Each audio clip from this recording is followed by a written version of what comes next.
நாள் நன்னாள் பொன்னாள் பேசாத நாளெல்லாம் பிறவா நாள் என்று யார் சொல்லியிருக்காருன்னா அப்பர் சுவாமிகள் சொல்லியிருக்காரு. என்னைக்கெல்லாம் நீ இறைவனோட புகழை பேசலையோ அன்னைக்கெல்லாம் நீ பிறந்த நாள் கிடையாது, வாழ்ந்த நாள் கிடையாது, இருந்த நாள் கிடையாது. நீ இன்றைக்கெல்லாம் இறைவனோட புகழை பேசுகிறியோ அன்றைக்கி தான் கணக்கு எழுதுவாங்க.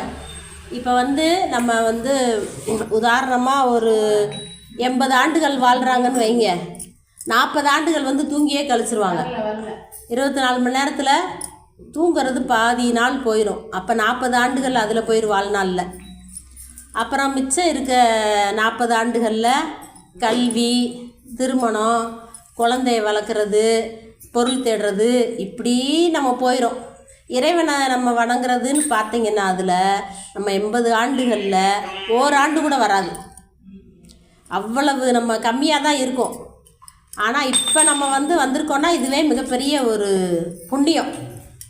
பெரிய புண்ணியம் பண்ணால் தான் வர முடியும், எல்லாமே வர முடியாது. இப்போ மார்க்கங்கோட்டையில் ஒரு 2000 பேருக்கு மேலே இருப்பாங்க. இப்போ அத்தனை பேருமா வந்திருக்காங்க, 30 பேர் வந்திருக்காங்க. அவங்களுக்கு தான் சாமியோட அருள் கிடச்சிருக்கு. அவன் அருளாலே அவன் தாள் வணங்கி எல்லாருக்கும் கிடைக்கல.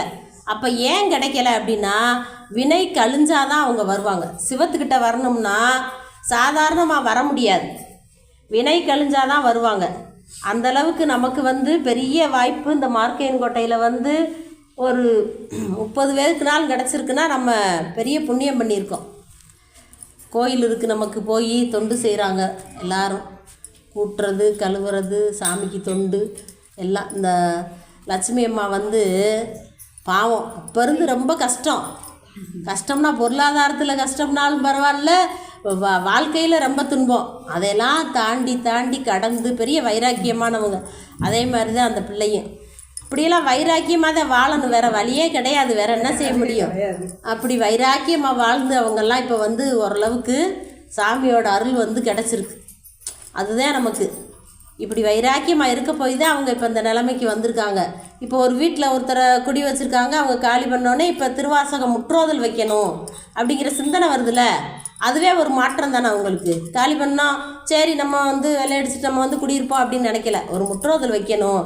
ஏன்னா அடியார்கள் 10 பேர் நம்ம அவங்களோட பாதம் நம்ம வீட்டில் படணும். அவங்க இந்த திருவாசகத்தை பாடுறது நம்ம வீட்டில் நல்ல ஒளி அலைகள்லாம் நமக்கு நல்லா பரவி இருக்கும். அது மூலமாக நமக்கு நல்ல செயல்கள், இனிமேல் நடக்கக்கூடியதெல்லாம் மங்களமான நல்ல நிகழ்வுகள்லாம் நடக்கணும் அப்படின்னு இப்போ நம்ம திருவாசகம் இது வரைக்கும் பார்த்தோம். மாணிக்கவாசகர் ஒன்றுமே கேட்கல. என்ன கேட்டார்? அடியார்களோட இருக்க வையே, அடியார்களோட என்னை சேர்த்து வை அப்படின்னே கேட்டுக்கிட்டே வர்றாரு. வேறு ஏதாவது கேட்டிருக்காரா? ஆனால் அப்படி எதுவுமே கேட்காதவரோட திருவாசகத்தை நாம் பாடி எல்லாமே பெறுறோம். அதுதான் மிகப்பெரிய ஒரு சாதனை. இப்போ வளைகாப்பு வீடாக போய் பாடுறோம், திருமண வீடாக பாடுறோம், புதுமனை புகுவிழாவாக பாடுறோம், எல்லா பக்கமும் இப்போ திருவாசகம் ஒலிக்குது.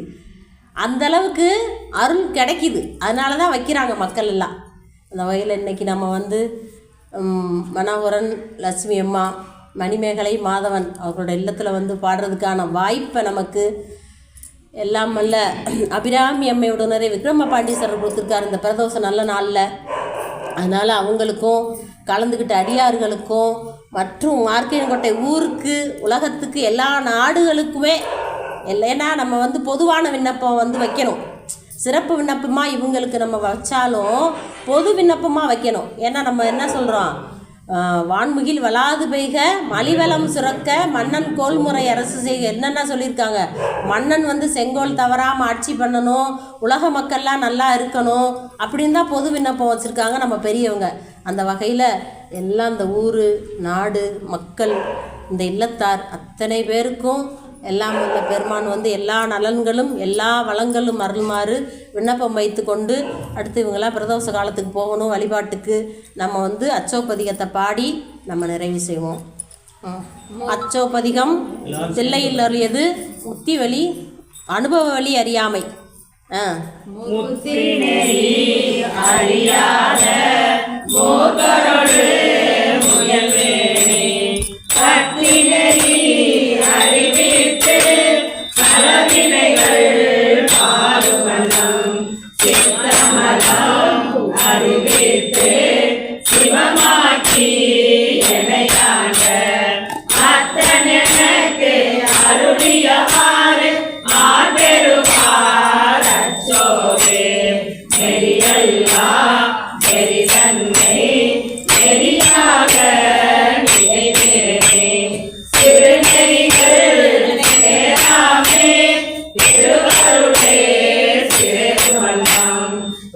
ஒன்றும் இல்லாத